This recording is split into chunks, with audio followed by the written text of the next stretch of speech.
Hey friends, hope you all are fit and fine. This is your host and brother Soumya. Welcome you back to another video of FPL Canvas. In this video, I am going to analyze the team for the upcoming Game Week 18. But first, let's see how the team has performed in Game Week 17 and then we'll analyze for the upcoming Game Week transfer, probable lineup and many more. But before starting, if you haven't subscribed to the channel, please click on the subscribe button. Also make sure to enable the bell icon button beside it to keep updated of the upcoming videos. Now, coming to the performance for the 17th game week. Starting off with the goalkeeper, Alphonso Aguilas returned from injury but unable to find a place in the starting 11, with Moyes continuing with his second choice goalkeeper Fabianski against Wolves. Meanwhile, Leno played the full 90 minutes with the German played a crucial role making 7 saves but was not enough to save Fulham with the Cottagers suffering the 5th away defeat of the campaign.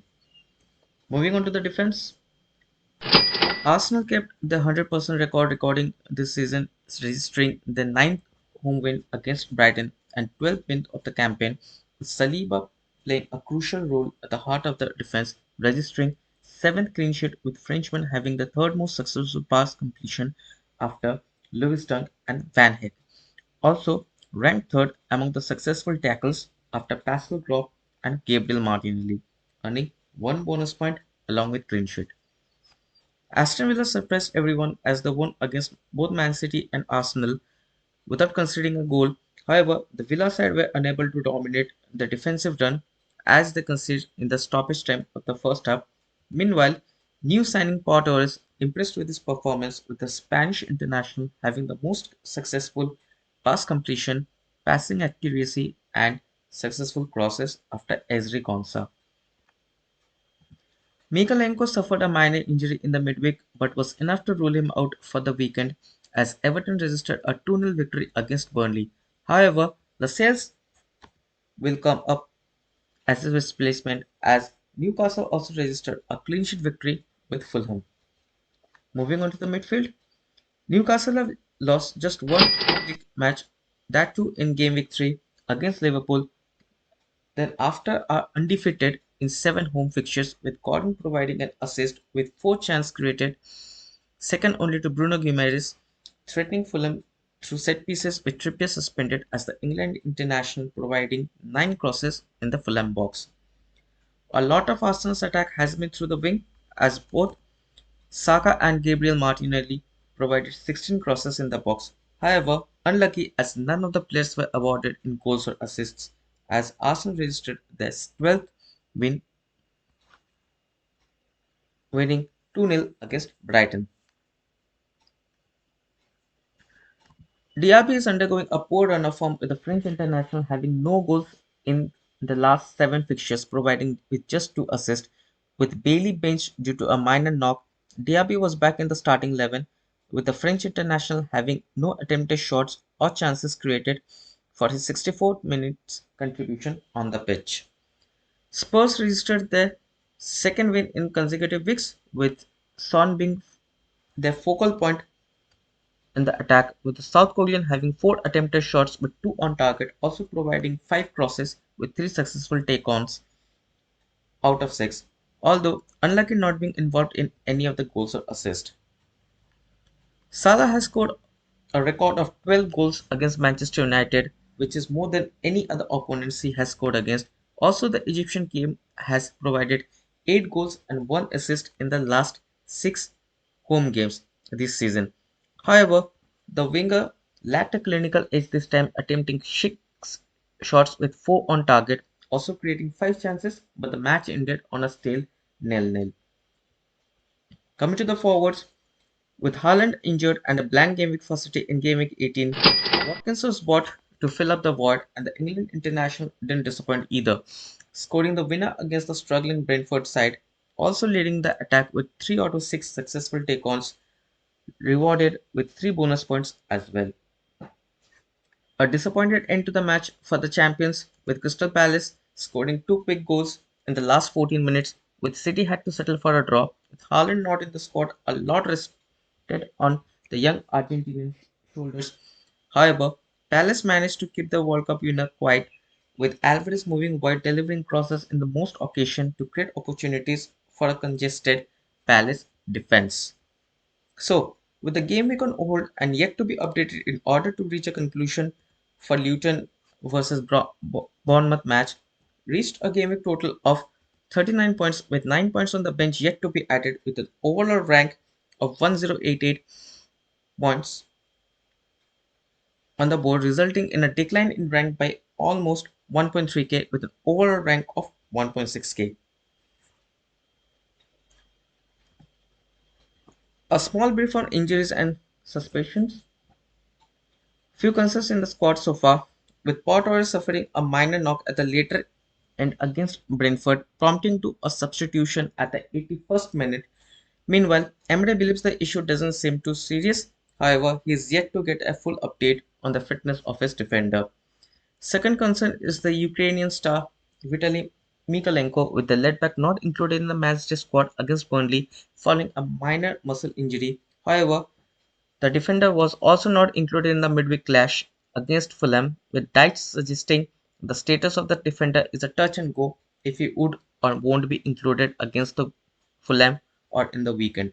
Hopefully, a couple of days of rest would prove beneficial and be fit for the weekend clash against Tottenham. A new concern in the midweek, with Gordon being forced off in the early second half after a nasty tackle by Moises Caicedo in the League Cup. However, no clear update on the injury has been provided by Newcastle or Eddie Howe so far. Probably more info on this could be obtained in the match day. For now, we'd like to hold on to him and decide as per the updates.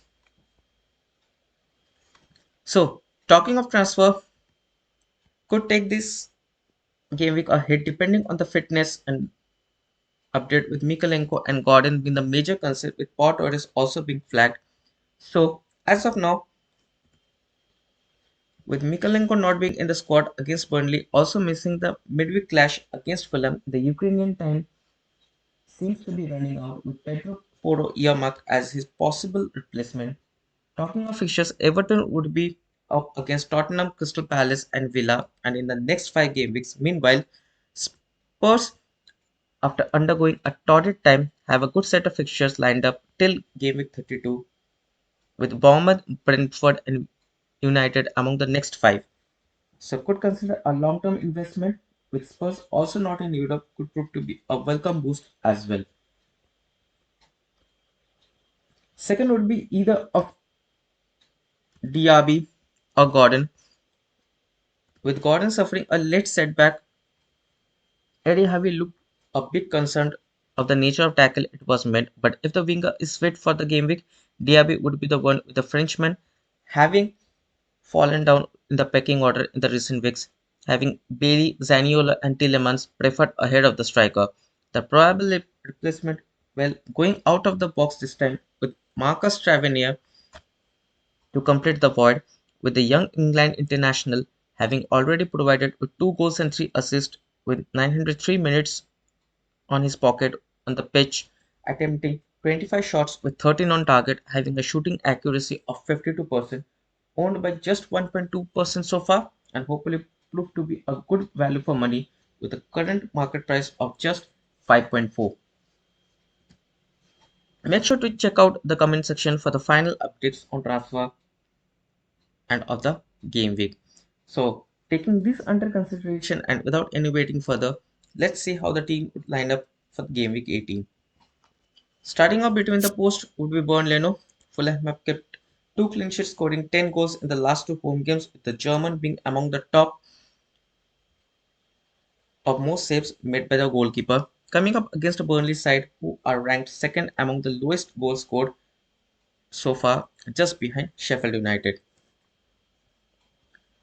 Lascelles is brought back in the starting 11, with the Newcastle missing few key players, with the likes of Fabian Schär, Nick Pope at the back. However, the Newcastle captain have been rock solid at the back, having reinstated his reputation back in the squad. Coming up against a tough Luton side who have been impressive at home, with ranked 6th among the most goals scored in set piece. Meanwhile, Newcastle are ranked among the top 5 sides who have conceded the least goals by set pieces.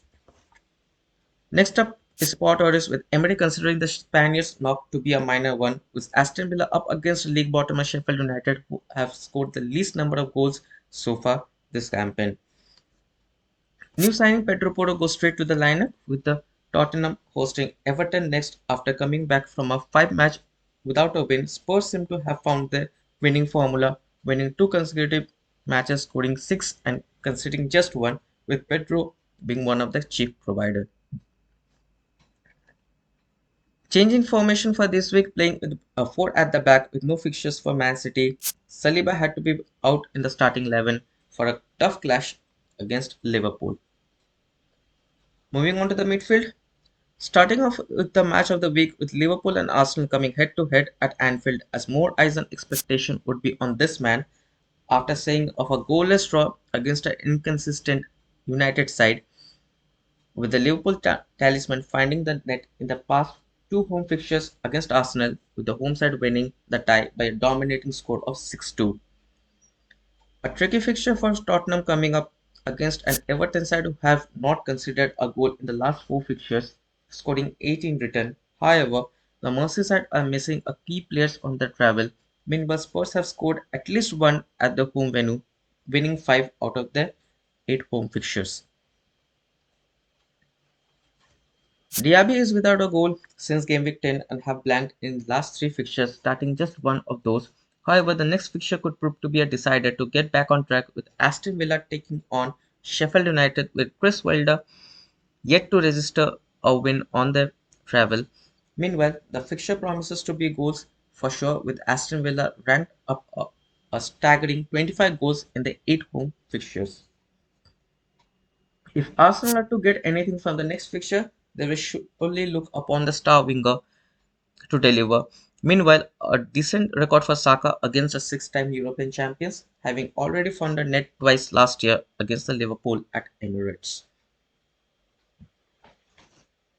With Newcastle fixtures getting trickier from game week 20 and with no time left for Gordon to knock off his injuries sustained recently, it won't be a surprise if Eddie Howe decides to drop or bench his star forward.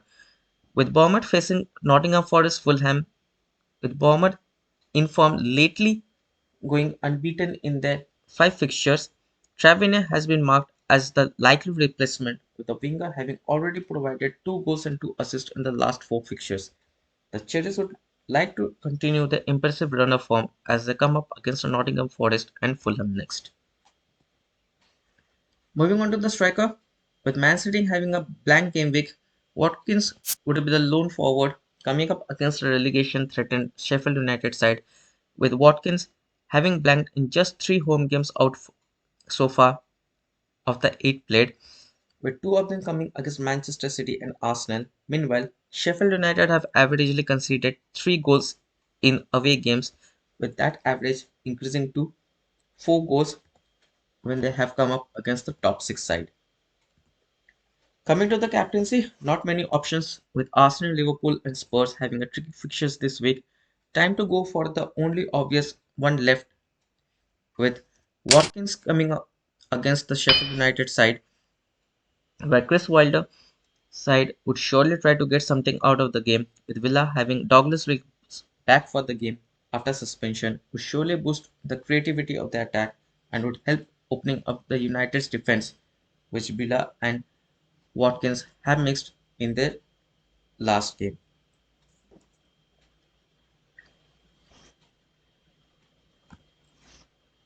And that's all for the analysis. Make sure to keep an eye at the comment section if any further changes are made. We'll keep you updated there. Also, if you like this video, do smash the like button and share it with your friends, colleagues, families, and don't forget to subscribe the channel. Also, do share your thoughts of the possible changes, transfers, captaincy pick, and any other suggestions you want to convey on this video. Feel free to share in the comment sections and let me know what possible changes or any other strategies you are thinking of for the upcoming game weeks. Let's make it an interesting session. Till then, take care, tada, goodbye. Meet you with the updates from the upcoming game week. Stay tuned to the channel. Till then, stay safe and let's make the journey interesting.